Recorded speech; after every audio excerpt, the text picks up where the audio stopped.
Fear says, you're not enough. The walls are too high. The giants are too strong. The battle is too great. But fear was never the end of the story. Because when God calls, He also strengthens.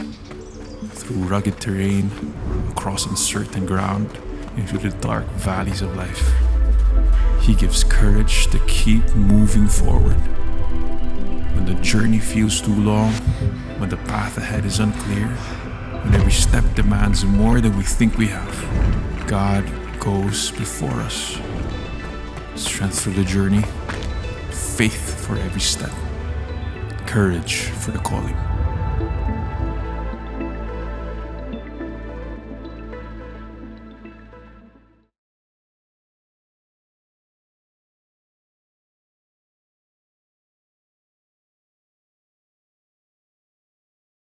Father God, Victory Carmona is your church, Lord.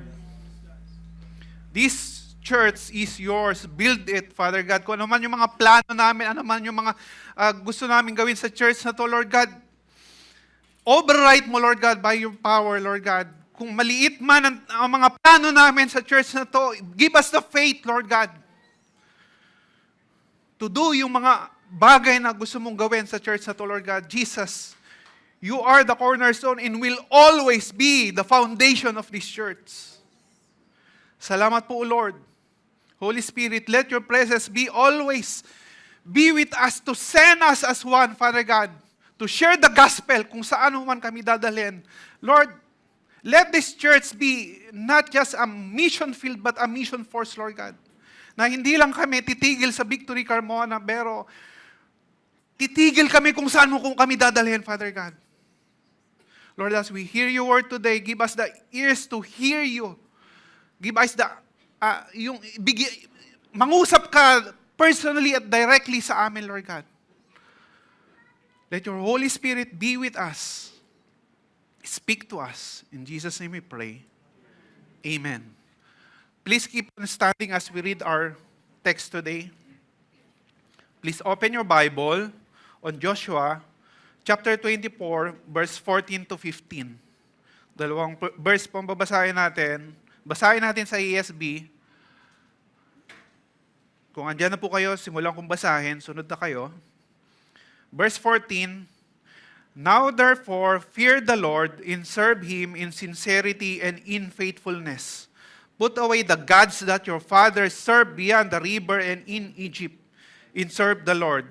And if it is evil in your eyes to serve the Lord, choose this day whom you will serve, whether the gods your fathers served in the region beyond the river, or the gods of the Amorites in whose land you dwell. But as for me and my house, we will serve the Lord. But as for me and my house, we will serve the Lord. This is the word of the Lord. Pwede na po tayo umupo.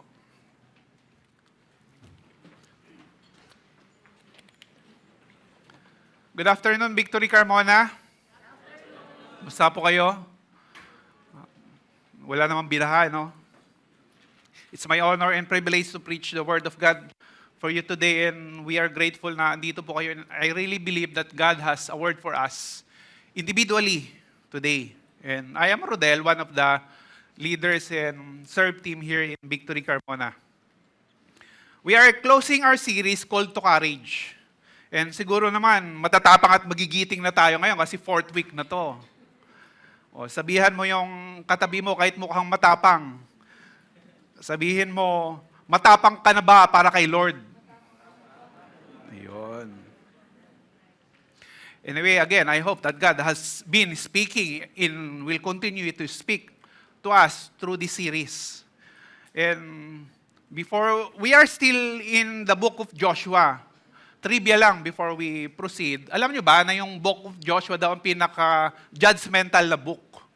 Tanong nyo kung bakit. Iyon. If you're familiar with the books of the Bible, sa Old Testament, ano yun? Genesis, Exodus, Leviticus, Numbers, Deuteronomy, Joshua, Judges who? Judges, Ruth. Oh. Si Joshua ang nag-judge kay Ruth. Ayun, yun. Buti lang may tumawa kasi kung walang tumawa, wala na kayong joke. So yung outcome-based objective ng series natin is this series shows how God gives strength to His people in every circumstances to do the things that He is calling them to do in light of His redemptive plan. Na like Joshua sa mga Israelites, God has promised sa bawat challenges at experiences natin sa buhay. God has something to say for every impossible situation na may encounter natin sa buhay. At the same time, God is calling us to courage to participate in faith to His mission and to obey His calling in our life. Hindi lang siya call to courage, tapos yun na yun. Merong purpose. To make it clear, our present-day promised land is not about fulfillment of our goals, earthly success, having a comfortable life, or having a peaceful life. Those are all good things. Blessing yan ni Lord. Pero, our promised land is about participating in God's divine mission to redeem, restore, and reconcile humanity to Himself, and ultimately to bring glory to His name. God is calling us to courage to participate in the Great Commission.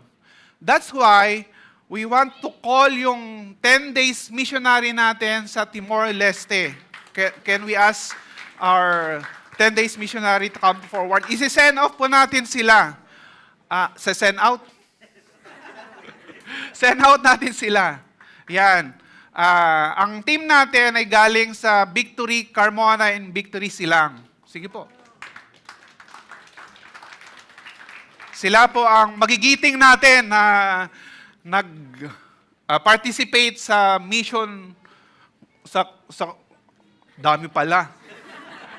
Can we also call Pastor Elijah to come forward as we pray for them? Yan, sila ang nag-respond sa call ni Lord sa 10 days mission sa Timor-Leste. Babalik pa ba kayo? Janine? Full-time ka na? Sige. Okay, may iwan. Sige. Can we all stretch our hand to them as we pray for them?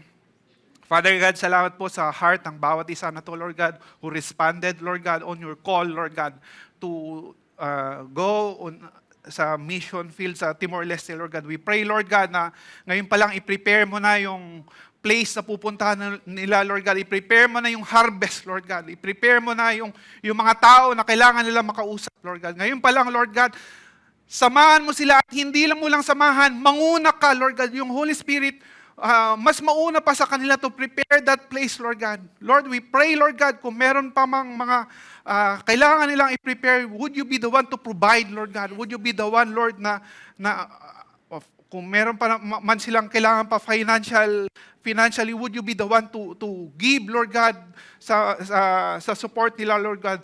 Lord, we pray for wisdom. We pray for anointing, Lord God. Let there be miracles upon miracles dahil sa obedience nila, Lord God.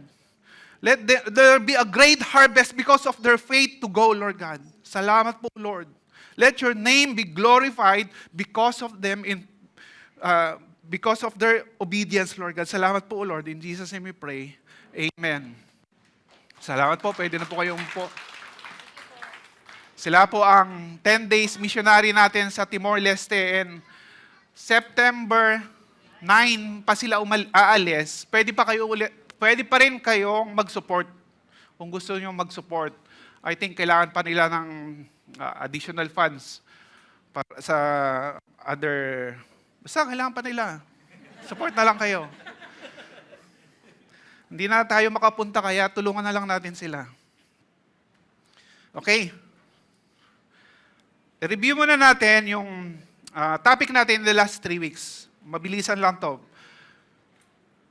First, week 1, we talk about strength to move forward even when courage feel out of reach. Ito yung time na kinumission ni God si Joshua and even the Israelites to conquer the promised land. Na paulit-ulit sinabi ni Lord kay Joshua, be strong and courageous.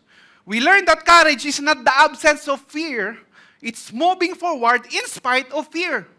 Na kahit takot ka, kaya mong gawin pa rin yung mga bagay na pinapagawa sa iyo ni Lord. Yun yung called us to courage in spite of fear. It is choosing to hold on to God's promise instead of letting fear, doubt, disappointment, or grief hold us back. It's having confidence in the power of God even in our season of weakness. The question is not whether God will fulfill His promise, rather, it's whether we are willing to trust Him and obey. So question, kapatid, meron ka bang promise ni Lord na pinanghahawakan ngayon?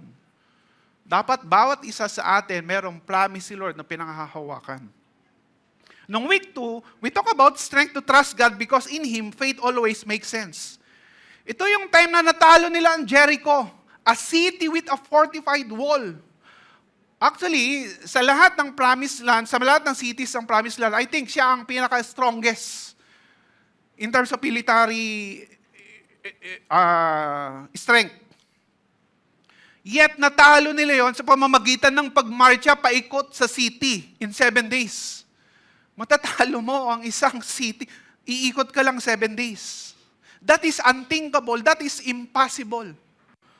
In human standard, God's direction doesn't make sense.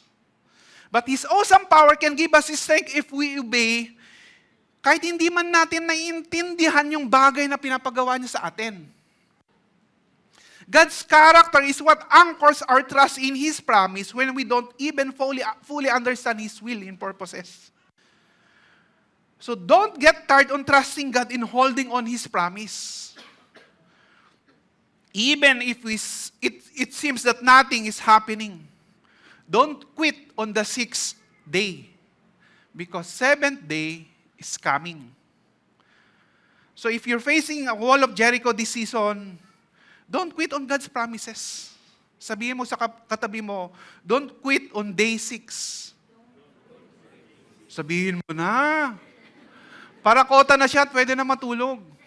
Sabihin mo ulit, 1, 2, 3, don't quit on day 6. Iyon, pwede na siya matulog. Last week, we talked about strength to fight again when we experience failure. Ito naman yung time na initially natalo sila sa I or AI. Na dati pa lang pala, meron ng Pax Silica. Nung unang panahon pala. It's because of greed of one person and also because of Joshua failed to rely and consult God. Medyo nagkaroon na, isang panalo pa lang, medyo nagkaroon na ng, kaya ko na to Lord, alam mo yun. By His strength na hindi na kay God. So hear me out, there's no place to go to in times of failure but to go back to God. There's no place to go to in times of failure but to go back to God. God's grace is what restores us and what gives us strength when we fail. I always hear this from one of my BG leader. Kung nagkamali ka na, balik ka na kay Lord. Pakapala na lang ng mukha. Kasi wala naman tayong Diyos. Saan ka pupunta? Sa demonyo. Sa dati mong buhay. Kaya pag nagkamali ka na, balik ka na kay Lord. Ayaw mo nang kumapal mukha natin kay Lord. Grace covers us when we genuinely repent. Our mistakes and failure should not define us. Our past should not be our source of identity. It should be God in God alone. Our hope, even in season of failure, should be anchored on who God is. Dapat meron tayong understanding of who God is. To the point na, kasi ang anchor natin eh. Yun ang anchor natin pag nagkamali tayo. Yun ang anchor natin pag hindi sinasagot ni Lord yung prayers natin. Yun ang anchor natin in seasons na ang dami nating struggle. Who God is. Question, are there mistakes or failure that we are weighing you down right now? If yes, have you confessed it and asked forgiveness from God? As we now go to our topic this week, our theme is the strength to faithfully serve God together through challenges and victories. Yung text natin later is Joshua 24, verse 1 to 15. Sisimulan natin sa verse 1. So, mahabang i-cover natin. Kaya, bawiin ko na yung sinabi ko, huwag kayo matulog. Kasi mahaba. Pero tingnan muna natin yung background ng chapter 24 para mas maintindihan natin kung ano nangyayari. Background ng chapter 24, Joshua was now very old and well advanced in years. 110 years old na siya. Nung week 1, nakilala natin si Joshua, actually matanda na siya, around 80 to 85 years old. Pero last chapter na to, chapter 24, 110, uugod-ugod na siya in a way. Overtime na siya sa lupa. So all Joshua, pero ito ang I really admire kay Joshua. We will meet a different Joshua physically, but same Joshua spiritually. Old Joshua is still faithful, loyal, devoted, and steadfast to God. Grabe. He lived out God's command to be strong and courageous. Very inspiring ang buhay niya. Ako, bata pa lang ako, 25 years old pa lang ako. Pero na-inspire ako sa buhay ni Joshua na sana, ang prayer ko actually is, pagtanda natin, yung fire natin kay Lord, yung passion natin to serve God, ganun pa rin. He did hold on God's promise that He will not leave him or forsake him. He experienced God's miracles and wonders through yung conquest nila. Sinamahan talaga siya ni Lord. Actually, siya lang ang taong nagkumana, tumigil ang araw at buwan. The Israelites have now conquered most of the mighty kings and fortified cities. Na yung fearful objections ng mga Israelites, tsaka mga spice boys sa Numbers 13 and 14 is now a testimony of triumph to the younger generation because of God's faithfulness. Yung takot nila dati, yung mga older generation, testimony na ngayon siya ng, actually, hindi na siya younger, present generation. And they knew that their success, the success of their conquest is all about God's power. Kaya lang sila nanalo because of God's power. Kasi kung sila lang at wala pa si Lord, baka on this time, sa chapter 24, andun pa rin sila sa kabila ng Jordan River. Hindi pa rin sila nakakatawid. They are now mostly peaceful and in a season of rest in peace. Each tribe now settles to the place allotted to them. Around 7 years of military campaign, then around 15 to 20 years of settling sa Promised Land. Pinaghatian na nila yung Promised Land. Remaining enemies will now be conquered per tribe. Marami pa rin naman silang enemies, per tribe na. From national conquest, nagiging tribal conquest na. Bawat tribe na ang lalaban sa mga remaining enemies. And Joshua is now preparing the nation of Israelites for a national leadership transition. He knows that he is near death. Alam niya, mamamatay na siya. And he is now preparing the nation of Israel. Ginawa niya yan, chapter 23. Siya naman nagsabi, be strong and courageous sa nation of Israel. And now, sa chapter 24, he renewed God's covenant to the Israelites. Ito yung text natin ngayon. This is now a farewell address, kumbaga, ni Joshua. So, in terms ng ibig sabihin, importante na ngayon yung mga sinasabi ni Joshua dito sa Joshua 24. Before diving to my text, this is my question ngayon. Is God faithful to you in every season of your life?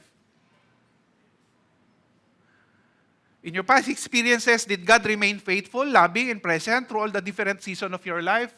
Yung mga good and bad experiences, is God still faithful? Kasi actually, madali naman sabihin God is faithful in times of success, in times of yung pleasure, maraming nangyayari sa buhay natin. Example, sinagot ka na nililigawan mo. Of course, God is faithful. Promotion sa work, business are doing good. Healthy kayong lahat, God is faithful, God is good.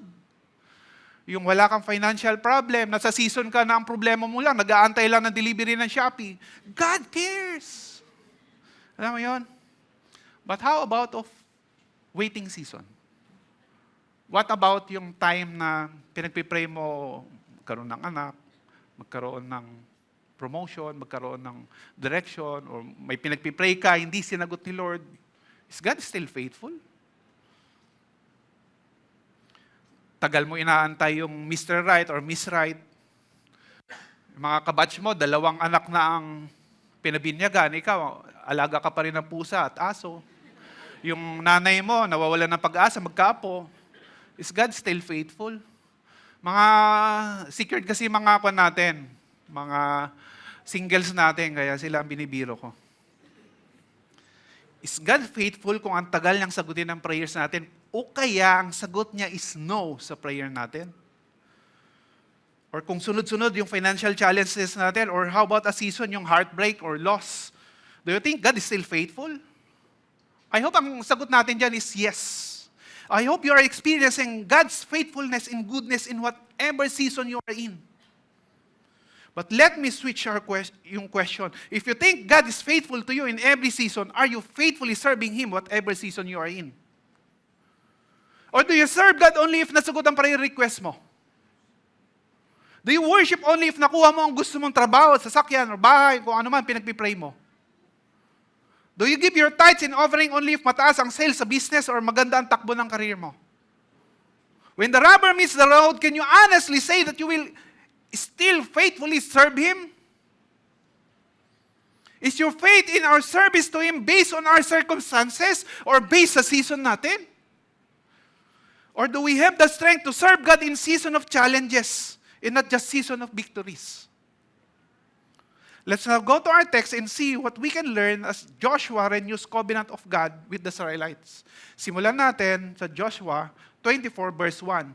Joshua gathered all the tribes of Israel to Shechem. Joshua gathered all the tribes of all the Israelites to renew their covenant with God. But why in Shechem? Bakit sa Shechem? He chose Shechem for a reason. Maraming biblical events na nangyari sa Shechem. But what Joshua wants to emphasize to the Israelites is that yung Shechem is the place that God promised to Abraham, He will give the land to his descendants. Doon ang place na unang nag-promise si Lord na ibibigay ko yung lupang ito sa yung descendants. Mababasa nyo yan sa Genesis 12:7. Then the Lord appeared to Abram pa nga ang pangalan niya eh. To your offspring, I will give this land.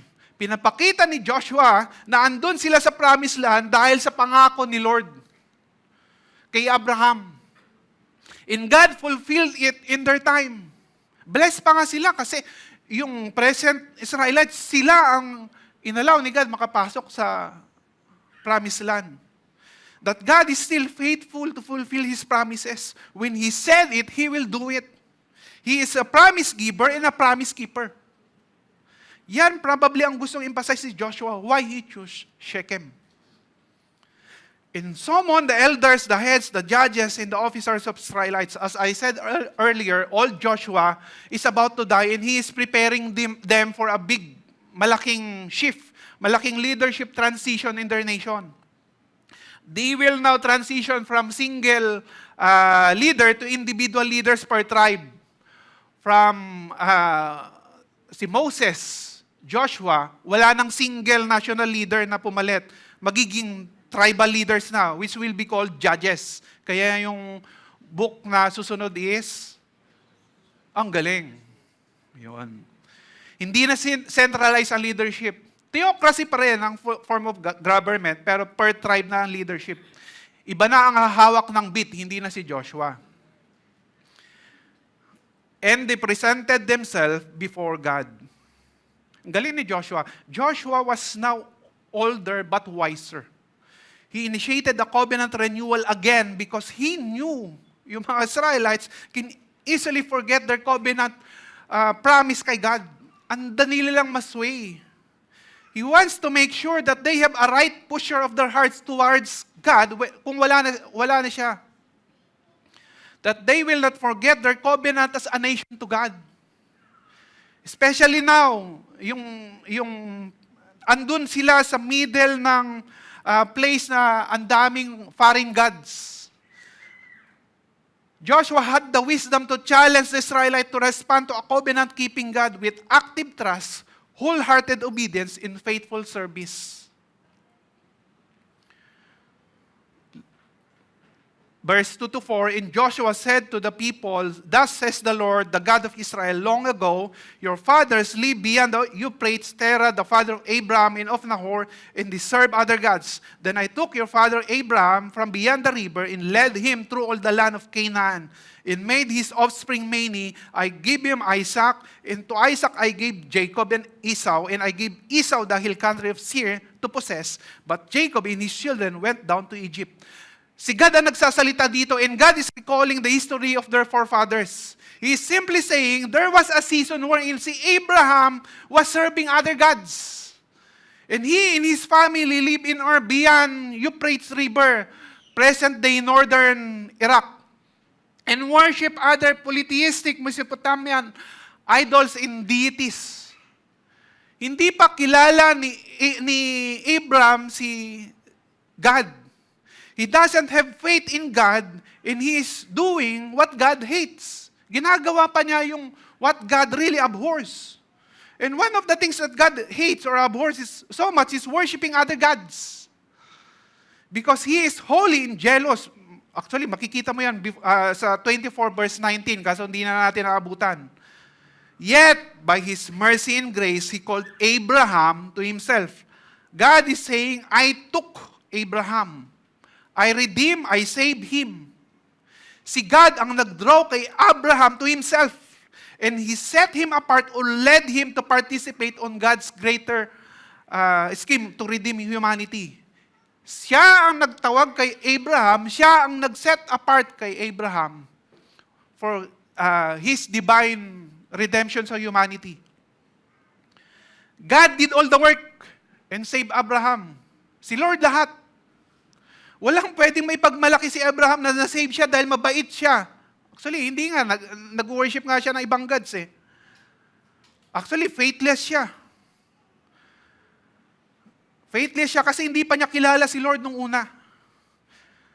That's why the pathway of salvation in the Old Testament is the same sa New. Parehas pa rin. It's still grace through faith and not by good works. This leads me to my point. God is faithful even in season that we are faithless. God is faithful even in season that we are faithless. Faithless season represents a season wherein hindi pa natin kilala si God. Yung wala pa tayong interest kay God. Yung hindi pa natin gustong, yung nag-enjoy pa tayo sa buhay natin, kaya ayaw pa natin maging involved sa gawain ni Lord. Or in season in short, we are His enemies. A season we have not yet accepted Christ as our Lord and Savior. We still have our own gods. Ito yung time na pinagpipray ka ng asawa mo, pero tumatakbo ka pa rin kay Lord. Or inaaya ka sa church, ng magulang mo or kaibigan mo, pero marami kang excuse. Yung season nandito ka sa church for whatever reason, kaso malayo ang isip mo kay Lord, malayo ang heart mo kay Lord, inaaya ka mag one-to-one, mag-victory group, discipleship class, tumatakbo ka. Minsan, lumilipat ka pa sa ibang service kasi pang-umaga yung nag-aaya sa'yo, nagpanghapon ka. But one thing is sure, God is faithful to you even in those seasons. God is faithful to you even in those seasons. You may not know it, but He allowed people to plant seed of salvation. He allowed people to plant gospel to your heart. Then let others water it, but eventually it's God who brings harvest and transformation. Si Lord pa rin. God is faithful even in season that we are not. His love pursues us. Kaya hindi mo natagpuan si Lord kasi hindi nawawala si Lord. Ikaw ang kinatagpo ni Lord kasi ikaw ang nawawala kay Lord. So question to maybe some of you today, going to church doesn't make you a Christian. My question is this, have you repented of your sins and accepted Christ as your Lord and Savior? Kung ang sagot mo is no or not sure, please approach me after the service. Tuloy natin, 5-7. And I sent Moses and Aaron, and I plagued Egypt with what I did in the midst of it. And afterward I brought you out. Then I brought your fathers out of Egypt. And you came to the sea. And the Egyptians pursued your fathers with chariots and horsemen to the Red Sea. And when they cried to the Lord, He put darkness between you and the Egyptians, and made the sea come upon them and cover them. And your eyes saw what I did in Egypt. God is recalling yung dramatic rescue ng mga Israelites from Egypt. How He brought plague upon plague sa mga Egyptians. How He triumphs over the God of Egypt. A lot of them were still alive on that time. Nakita, you saw with what I did. They saw it with their own eyes. God says, I brought you in your father's house. It's me who redeems and rescues you. And Egypt merong grabing tremendous symbolic significance yan sa Bible. Israel's redemption from Egypt is a picture of deliverance from sin and death. Initially, a place of refuge sa panahon ng famine or threat, Egypt becomes a place of oppression and slavery. It also represents a redemption from bondage. This leads me to my next point. God's sovereign power can free us in our season of bondage. God's sovereign power can free us in our season of bondage.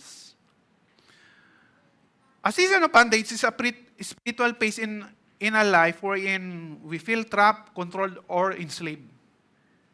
These periods involves deep struggle sa sin, bad habits, toxic environment, or even emotional pain. I would suggest that this season na kilala mo na si Lord, pero ang dami-dami pang areas ng buhay mo na kailangan mong i-let go, i-surrender, or even confess. It could be na marami ka pang bitterness or unforgiveness. Hanggang ngayon, naalala mo pa rin yung kaklase mo nung kindergarten na ng aga ng papel mo. Or probably meron kang anger issues or pride. It could also be a season of bondage to addiction like pornography, fornication, wrong relationship, gambling, drugs, alcohol, possible addiction din sa food, shopping, etc. It can also be a bondage because of your wounds in your past or deep traumas that is not fully healed yet. It could be bondage on wrong identity and purpose na identity mo sa work, success, relationship, or ano man instead kay God. Yung tipong you find your identity sa other things, maliban kay God. But God's sovereign power can free us in our season of bondage. Ano ang Egypt mo, kapatid?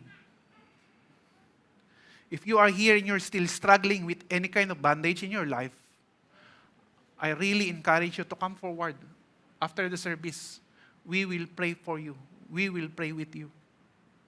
Just like yung time ng mga Israelites, hinighlight ko kanina sa verse 7, yung in their time of deep need, they cried out to the Lord. They cried out to the Lord because God is faithful to free and heal you of your bondage. God is faithful to free you of your Egypt. They surrendered and cried for help to God. That is why, if you think you're in a kind of bondage, again, kailangan mo mag-step out in faith to accept that you need help. Please come forward again sa harap. After the service, we will pray with you. We will not judge you.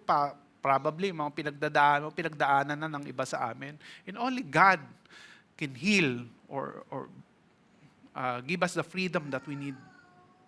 Going back, 7 to 10, and you live in the wilderness a long time, then I brought you to the land of the Amorites who live on the other side of the Jordan. They fought with you, and I gave them into your hand, and you took possession of their land, and I destroyed them before you. Then Balak, the son of Zippor, king of Moab, arose and fought against Israel.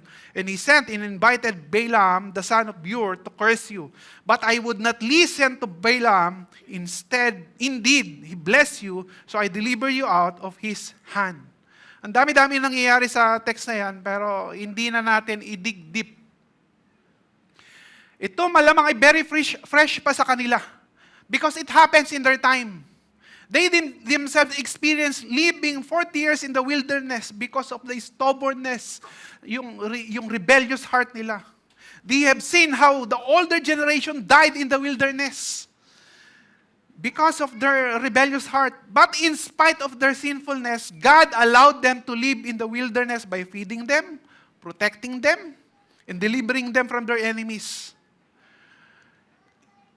Marami na silang kalaban before pa lang sila tumawid ng Jordan. Before pa lang, marami ng other kings na tinalo, may mga kings na silang tinalo. And God turned curses against the Israelites into declaration of blessing. Basahin niyo yung kwento ni Balak sa Numbers 22-24. King iyan ng Moab. May masama talaga siyang Balak. Kaya tinawag niya si Balaam.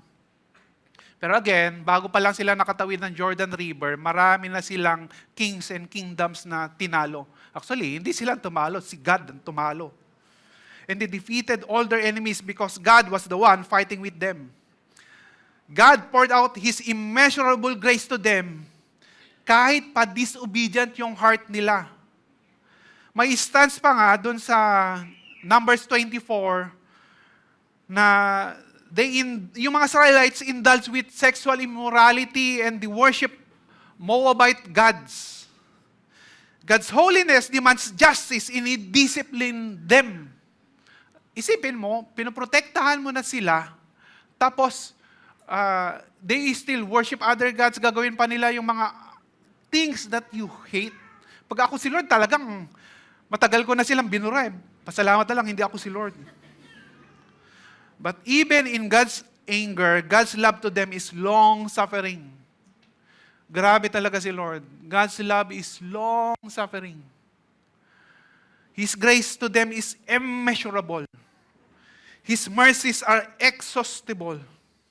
This leads me to my point. God's grace is strengthen us and carry us even in our season of weakness and failures. Si God pa rin. God's grace is strengthen us and carries us even in our season of weakness and failures. Season of weakness, I would suggest, is a season na ang dami nating mga mistakes sa buhay. Dami nating mali. Dami nating problema dahil sa mga maling decision natin in the past. Ito yung time na hindi na natin maantay yung timeline ni Lord, kaya gumagawa tayo ng sarili nating diskarte. O kaya yung tipong hindi na tayo nagko-consult kay Lord, kung will ba niya yan, o kagustuhan ba niya yan, mas sinusunod na natin yung will natin.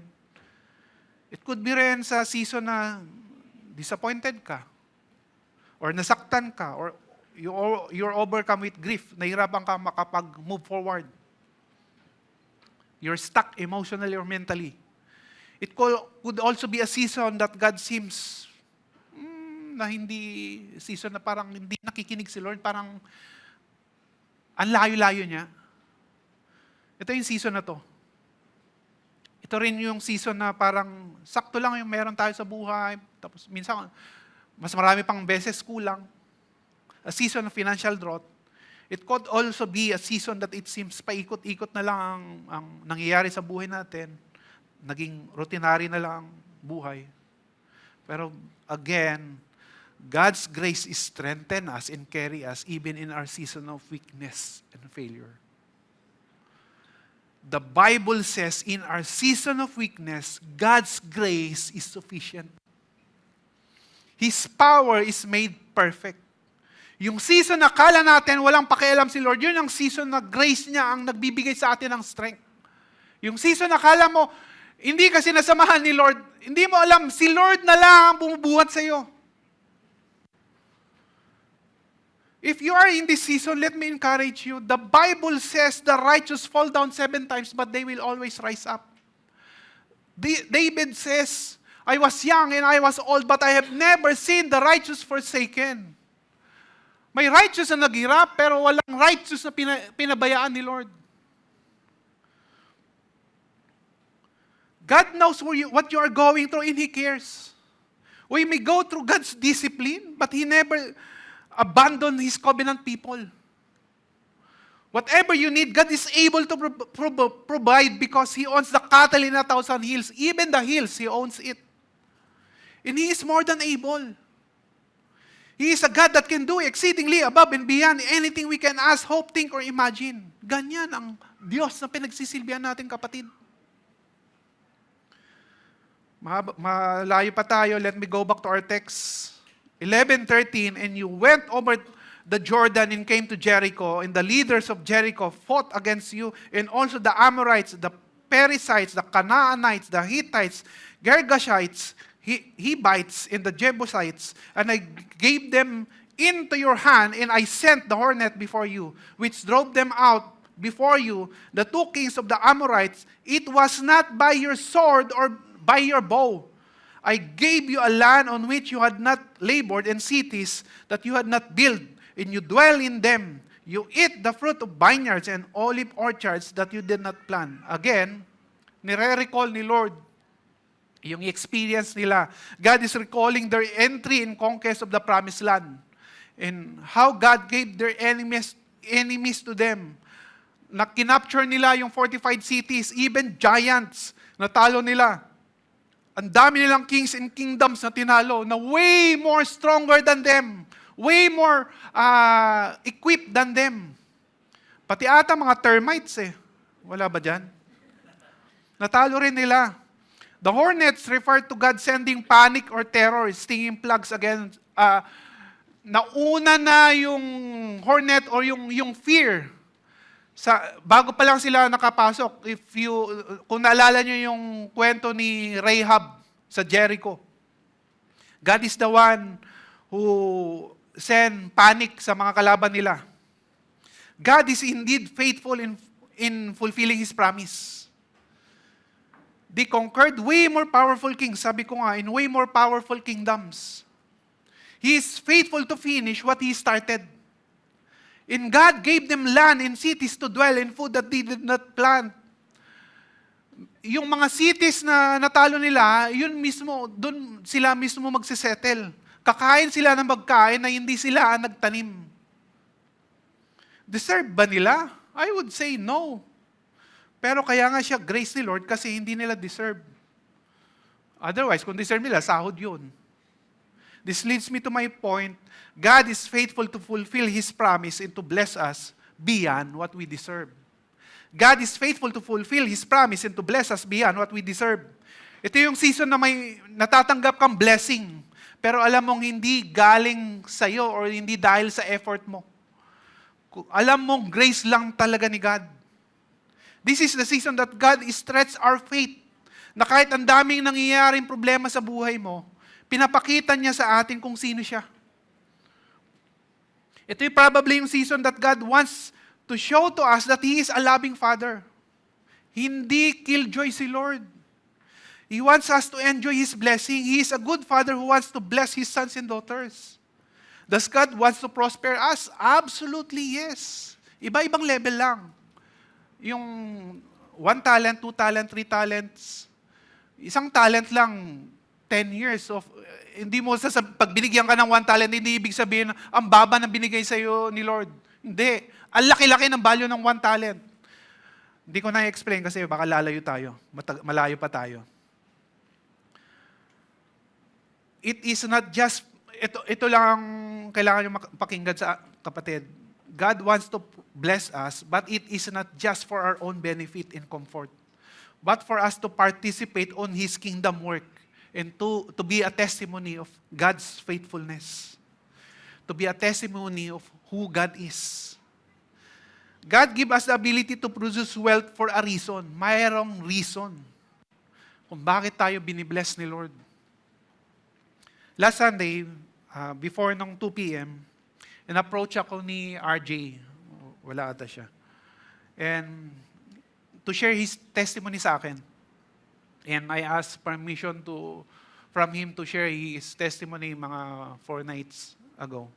To share his testimony sa pulpit. Medyo nanginginig pa yung boses niya. Andun ako sa likod. Kuya, pwede kita makausap? Kala ko may problema siya, i-consult or something. And sabi niya sa akin, Kuya, naalala mo yung last year, nung nag-challenge ka sa Project Stretch, yung building fund natin, yung nagsabi ka na pray for amount that you want to give sa building fund natin. Yung amount na yun, yung alam mong hindi mo kaya. Para kung mabuo mo, alam mong sigad at sigad lang. Pag nabuo mo yung amount, alam mong sigad ang gumawa at hindi ikaw. Hawak-hawak na yung envelope. Medyo nanginginig pa nga. Tapos sabi niya, Kuya, ito na, nakumpleto ko na. On that time, naiyak ako, hindi dahil sa binigay na sa church. Hindi naman ako magbe-benefit doon. Actually, hindi po ako pastor sabihin yung, naiyak ako dahil faithful si God na ipakita niya kung sino siya kay RJ. And this what struck me, yung sinabi ni RJ, akala ko si God ang challenge ko para makapagbigay ako ng ganitong amount. Actually, hindi ko alam kung ano yung amount niya. Usap nila yun ni Lord. Pero I believe na mas malaki doon sa kaya niyang ibigay pag siya lang. Akala ko si God ang challenge ko para makapagbigay ako ng ganong amount. Puso ko pala ang challenge ni Lord kung kaya kong magtiwala sa Kanya. Sabi ko sa kanya, bro, pwede na kumuwi, na-encounter ko na si God ngayong araw. At doon natin makikita na God is really faithful. God is really faithful.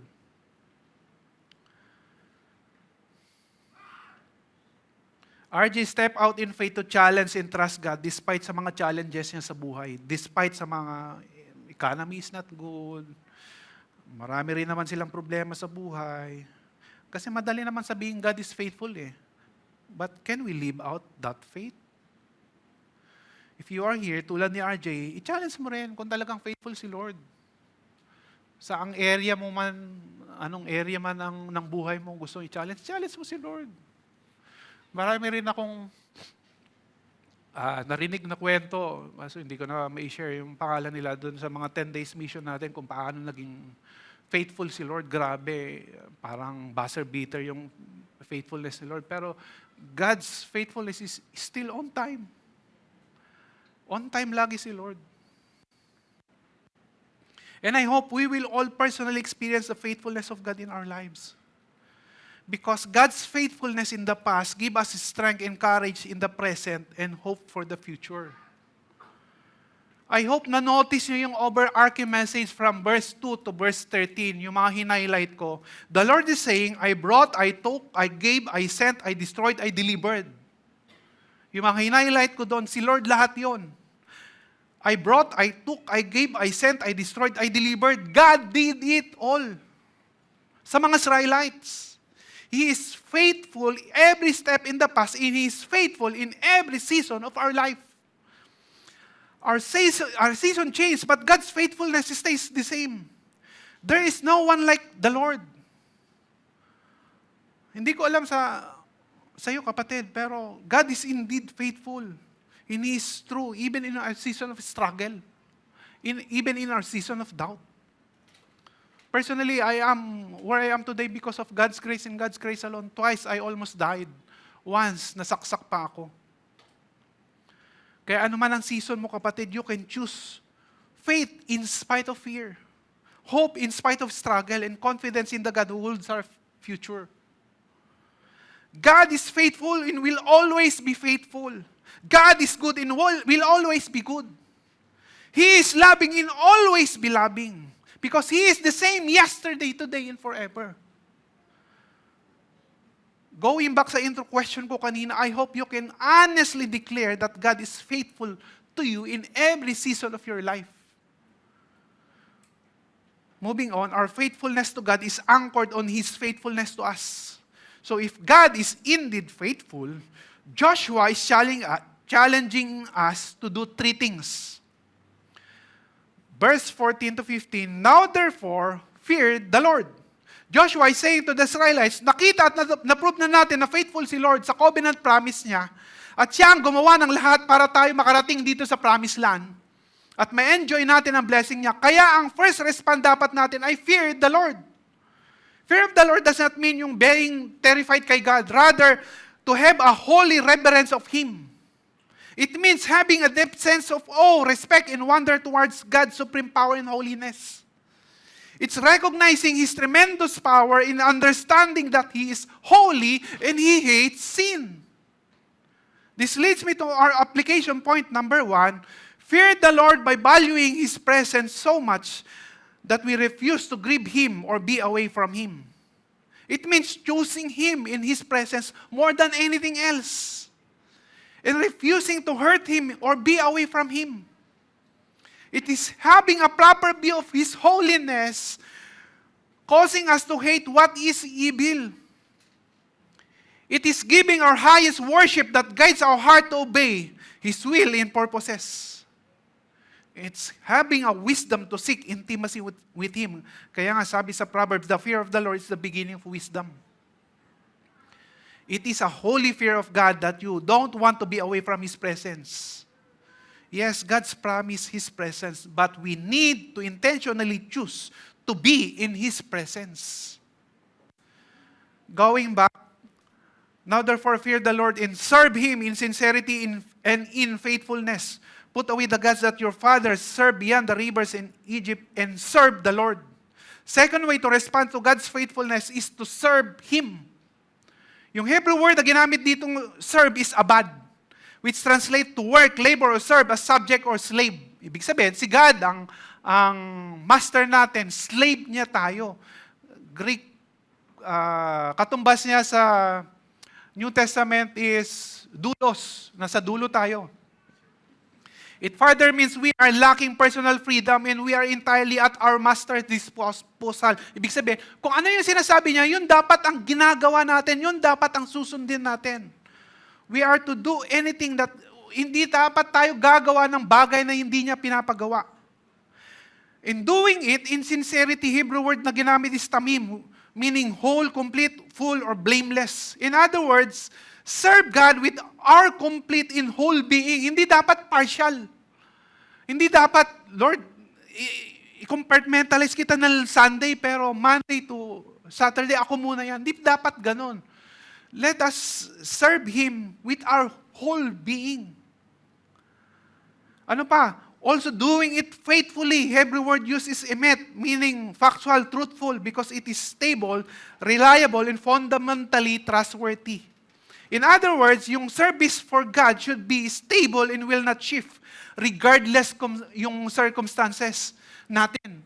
Hindi ibig sabihin na mag-serve tayo kay God kung season of success, pero kung ang dami natin pinagdadaanan, nawawala na tayo. This leads me to my application point number 2. Serve God faithfully with everything we have, regardless of the season we are in. My question is this, pagsisilbihan lang ba natin si Lord pag binigay niya o sinagot niya ang prayer request mo? Ini-echo ko ulit yung question ko kanina. Susunod lang ba tayo kay Lord only if comfortable o convenient sa time natin, convenient sa atin? Mag-worship lang ba tayo sa Kanya pag okay na ang family natin, finances natin, or nasagot na yung prayer request natin? Magbibigay lang ba tayo sa gawain ni Lord pag na-promote tayo sa work or pag mataas ang sales natin sa business? If God is our master and we are His servants, if He is truly faithful to us, we should now live by faith in serving Him regardless kung ano man ang pinagdadaanan natin sa buhay. Yung tipong pagsisilbihan kita, Lord, kahit may problema ako sa anak ko or sa asawa ko. Mag-worship ako sa iyo, Lord, kahit ang daming nangyayari sa buhay ko. Marami akong health issues. Ibibigay ko ang time, money, resources ko sa iyo, Lord, kahit puro struggle kami sa career or sa business. Pagsisilbihan kita, Lord, ng buhay ko, kahit sunod-sunod ang hirap na nararanasan ko sa season ng buhay ko. Let me challenge you further. If God had been in His faithful to you, ano yung ginagawa mo to serve God's mission and to serve in His kingdom work? To participate in His kingdom work? Are we just consumer of God's grace? Or are we a dispenser of His grace also? We don't limit God in serving Him sa church on Sunday. We must serve Him every day. Hindi lang natin siya pagsisilbihan sa church. Balik kayo next week for our new series para makita nyo kung paano natin mapagsilbihan si Lord even in the workplace. Moving on, put away the gods that your fathers served beyond the rivers and in Egypt and serve the Lord. And if it is evil in your eyes to serve the Lord, choose this day whom you will serve, whether the gods your fathers served in the region beyond the river or the gods of the Amorites in whose land you dwell. Third thing that Joshua is saying to them and to us as well is put away their idols and stop serving foreign gods. Whether the gods of their forefathers sa Ur, or the gods of the Egyptians, or the gods yung mga na nakapalibot sa kanila. They must trust Yahweh alone, the true and living God. It was His faithfulness that redeems them, His goodness that sustains them, and His power who brought them sa promised land. Hindi ng foreign gods. Also, notice yung wording is, it is not choose to serve. Sabi doon, choose whom you serve. Meaning, one way or another, we are serving something or someone. Intentionally or unintentionally, we are serving something or someone. consciously or unconsciously, we are serving God or serving other things or other person as God or as an idol. This leads me to my application point number 3. Choose not to put anything of this life as higher priority than our love, devotion, and obedience to God. Today, anything can be an idol. When it becomes a substitute for God, modern idols, hindi na lang mga statues. Because idolatry is not just an outward devotion, it's a heart issue. It reflects the things that we value, trust, or chase more than God. Ano yung importante sa'yo, kapatid? Ano yung binavalue mo? Ano yung paggising mo, una mong ginagawa? Ano yung priority mo? We can also simply see it in the way we spend our time, talent, or resources. Saan mo inuubos ang oras mo? Saan mo inuubos ang resources mo? Modern idols can be in the form of money, personal comfort, power, career success, social approval, self or identity, social media, pride, pleasure, etc. Marami ng other idols. I don't have time para i-break it down, pero even our political views or allegiance can be a modern idols. Minsan, mas importante sa atin yung political views natin kaysa mag-share ng gospel doon sa mga tao na kontra doon sa political view natin. As Joshua says, choose this day whom you serve. Let us draw the line today. Huwag na natin ipabukas. Let's check our heart if we are giving first place priority to someone or something other than God. Sa totoo lang, madali naman sabihin si Lord ang priority natin sa buhay eh. But let's be honest, is He really the top and center of our lives? Are we really serving God with all our hearts, mind, strength? Let's have a humble heart to ask the Lord to take inventory sa buhay natin. Lord, meron bang idol sa buhay ko that is taking your place in my heart? Are there things that I am choosing to put more priority? For our last part of our text, but as for me and my house, we will serve the Lord. Choose this day whom to serve, but as for me and my house, we will serve the Lord. Actually, pag itahi mo yan sa verse 14, sabi ni Joshua, kung masama sa inyo ang pagsilbihan si Lord, bahala kayo. Pero ako at ang aking sambahayan, pagsisilbihan namin ng Panginoon. Joshua is now very frank and direct. He draws a line na si Lord at wala nang ibang pagsisilbihan niya at ng kanyang pamilya. We all know that hindi yan empty word kay Joshua. He really live it out. He really, hindi, ang ganda-gandang quote, hindi yan pang display lang ni Joshua sa bahay niya. O kaya wallpaper niya sa computer niya. He really live it out. Na kahit nasa dulon siya na buhay niya, he is still renewing his covenant with God. But I want his faith declaration, me and my house. I will not just serve God, but I will make sure that my family will also live a life serving Him. This is my challenge to all of us from this verse. Our faithfulness and obedience to God should be reflected in the next generation after us. Joshua is preparing them in a national level. But Joshua had the prophetic eyes to see yung downfall nila of the outcoming generation after them will be on a personal level.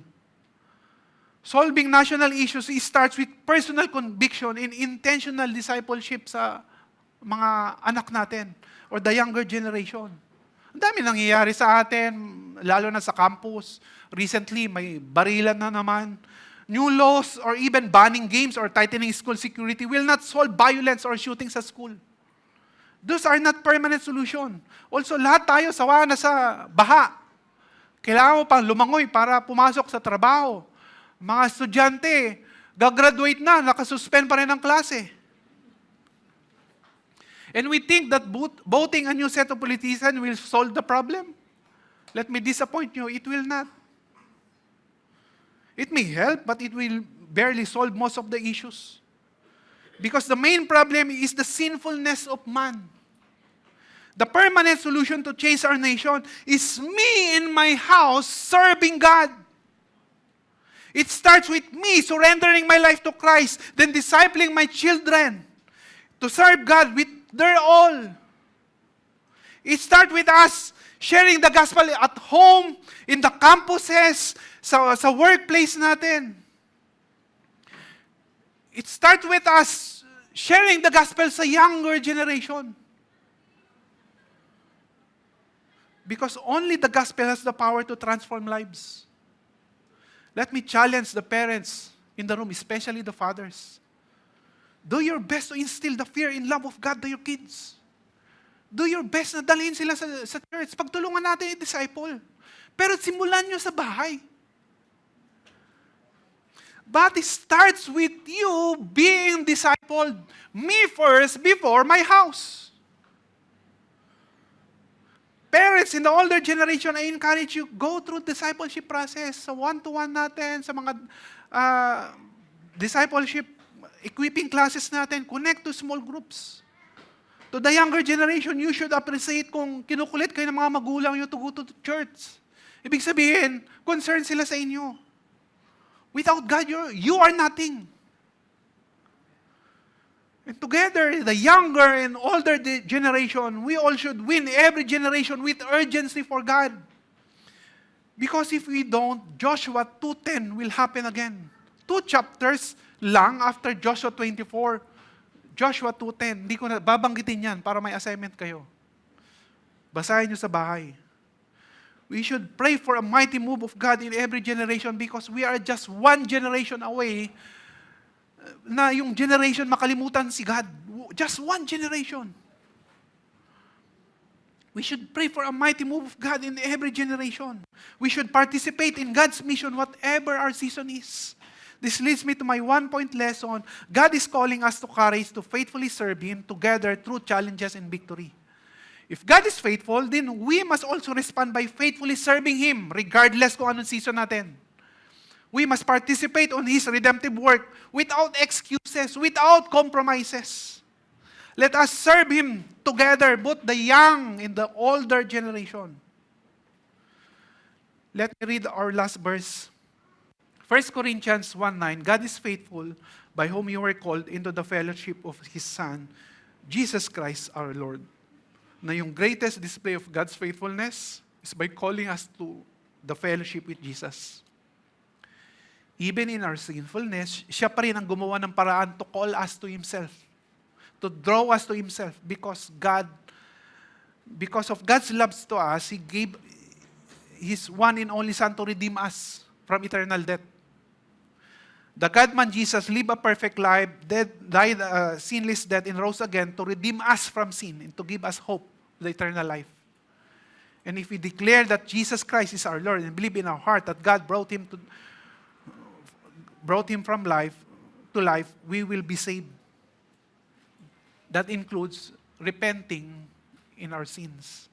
And if you have not yet done that, kung hindi mo pa yung ginagawa, kapatid, again, please approach me after the service.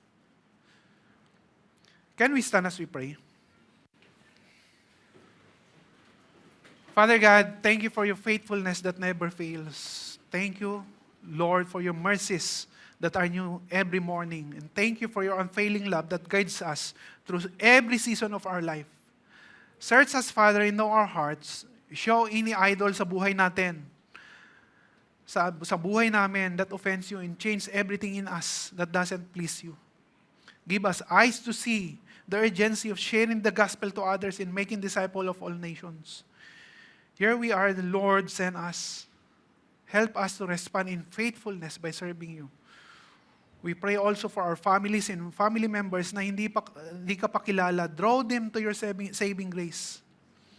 Speak to their heart and bring transformation into their life.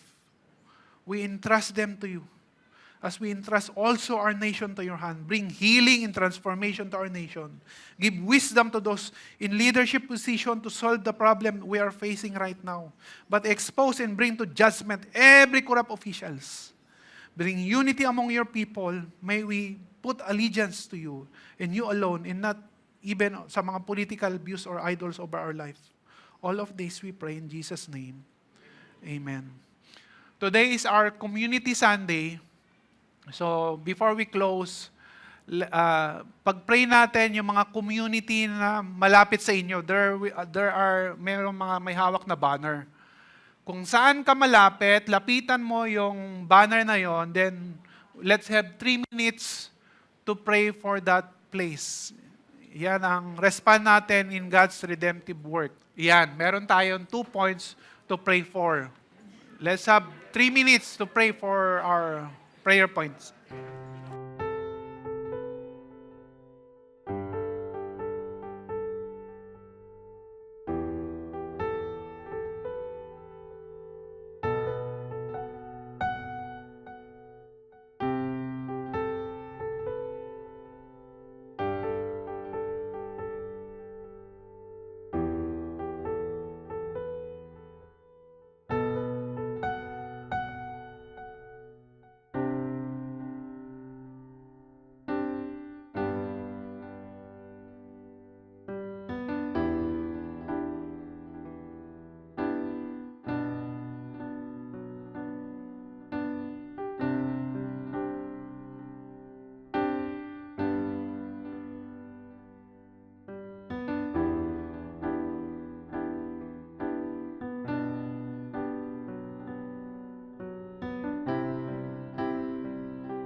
Yung mga community banners natin na yan, merong mga big groups.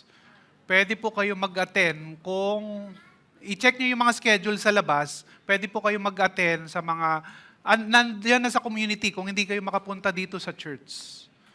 Nilapit na natin. Okay? Let's wrap up in prayer. Lord, Father God, salamat po Lord na yung faithfulness mo ang pinanghahawakan namin, Lord God. Lord, use Victory Carmona for your glory. Give us opportunity to share the gospel sa neighborhood namin, sa mga big groups namin. Bring people, Lord God, sa mga big groups namin to grow and thrive. We also pray that the power of God fill every street sa Carmona and home and heart in our community. In Jesus' name, amen.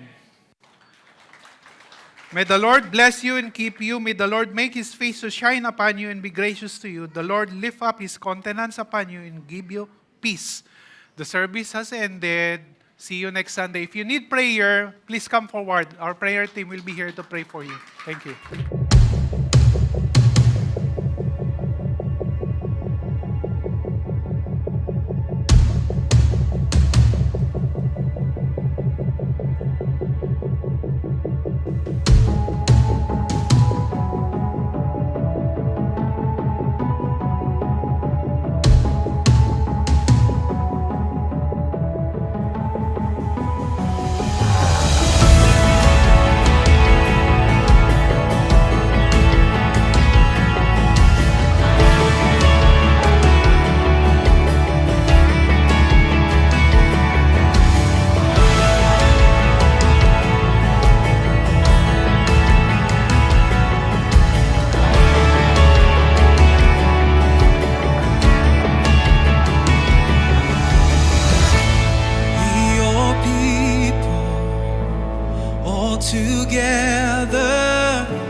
give you reverence, standing as one in your presence.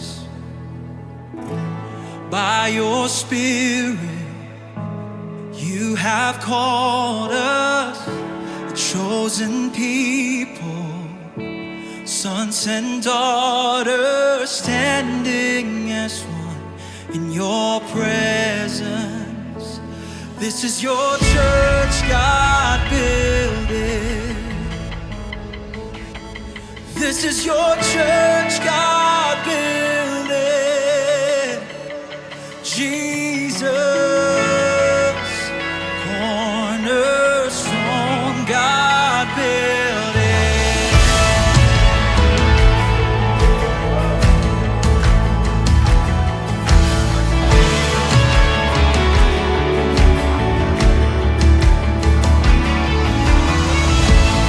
Help us stay true to our purpose. Let our light shine in the darkness, going as one with your presence. Let the gospel alive within us, shake our cities, shake the nation, send us as one with your presence. This is your church, God, building. This is your church, God, building. Jesus, cornerstone, God, build. This is your church, God, building. This is your church, God, building. Jesus, cornerstone, God,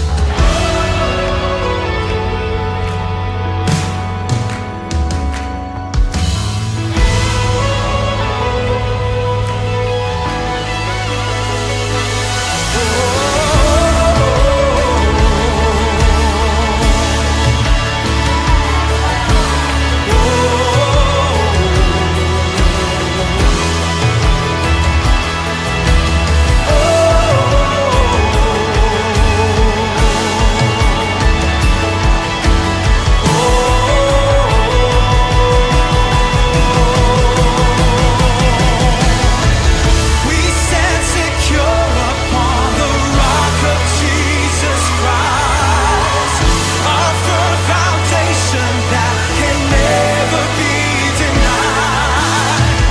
Against His church, no power of hell can overcome. Our God is on our side.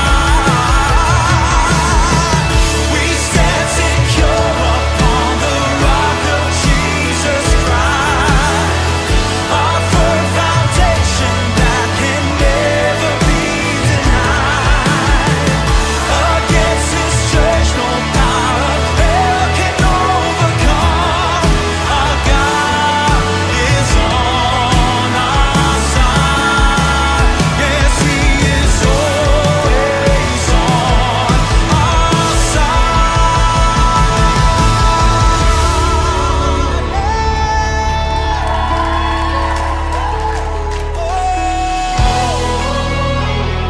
Always on our side, Jesus.